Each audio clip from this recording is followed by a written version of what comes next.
частной клинике города Бостон уже 3 года в состоянии глубокой комы находился предприниматель Джеймс Ховард, известный в деловых кругах Новой Англии.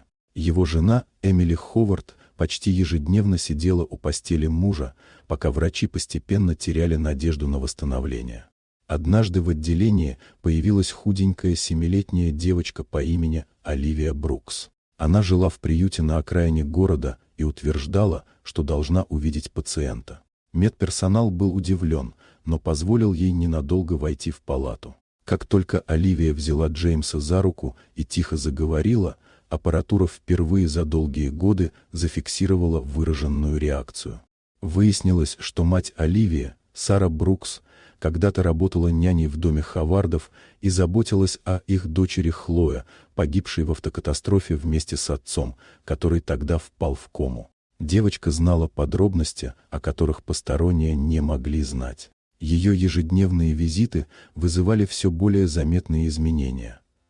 Джеймс начал двигать пальцами, затем открыл глаза, а спустя несколько недель произнес первые слова. Пока состояние Джеймса улучшалось, его двоюродный брат Майкл Ховард, временно управлявший бизнесом, проявлял растущее беспокойство. Вскоре Эмили получила сведения от бывшего водителя семьи Дэниела Рида о том, что авария могла быть не случайной. Тормозная система автомобиля была повреждена. Подозрения усилились, когда Джеймс, частично восстановив память, подтвердил, что в день трагедии чувствовал неисправность машины. После полного пробуждения Джеймс дал показания, и началось расследование. Собранные доказательства привели к обвинениям против Майкла и его жены Лоры Ховард в организации саботажа с целью получить контроль над компанией.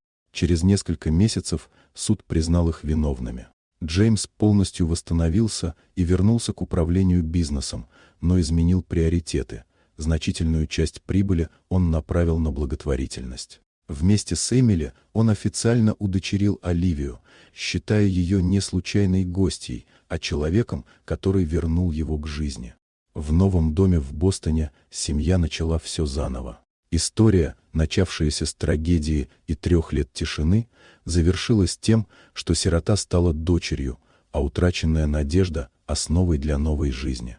Вот такая удивительная история. Дорогие друзья, напишите в комментариях, откуда вы смотрите это видео.